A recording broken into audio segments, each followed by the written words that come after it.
नमस्कार, आप देख रहे हैं सी न्यूज भारत और मैं हूं आपके साथ प्रिया श्रीवास्तव। देश में जब चुनावी माहौल हो फिर जो ना हो वो कम है। भारत में चुनाव लड़ने वाला हर उम्मीदवार हलफनामा दाखिल करता है, मतलब वो अपनी संपत्ति, कर्ज, शिक्षा और क्रिमिनल रिकॉर्ड जैसी जानकारी हलफनामे में देता है। ये ऐसा ही है जैसे आप किसी ऐप पर प्रोफाइल बनाते हैं, तो फर्क बस इतना होता है कि वहां पर आप कोई इन्फो डालते हैं तो आप उसे एडिट कर सकते हैं, लेकिन चुनावी हलफनामे में ऐसा नहीं होता है। अगर यहाँ आपने कोई गलत जानकारी भर दी तो यहाँ तो सजा भी मिलती है। चुनाव आयोग की पूरी कोशिश रहती है कि हर उम्मीदवार की सही जानकारी दी जाए ताकि दागी लोग राजनीति में घुसकर सिस्टम को गड़बड़ ना कर सके।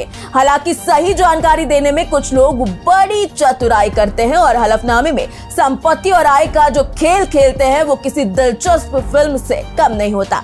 अब झारखंड के मुख्यमंत्री हेमंत सोरेन को ही देख लीजिए, इनका हलफनामा भी कुछ खास हो गया। 2019 में इन्होंने खुद को 42 साल का बताया था और 2024 में वो 49 साल के हो गए हैं। अब लोग सोशल मीडिया पर मीम्स के जरिए पूछ रहे हैं कि देख रहे हो ना विनोद, हेमंत सोरेन 5 साल में 7 साल कैसे बड़े हो गए। ऐसा तो नहीं हेमंत सोरेन ने किसी टाइम मशीन का इस्तेमाल किया हो।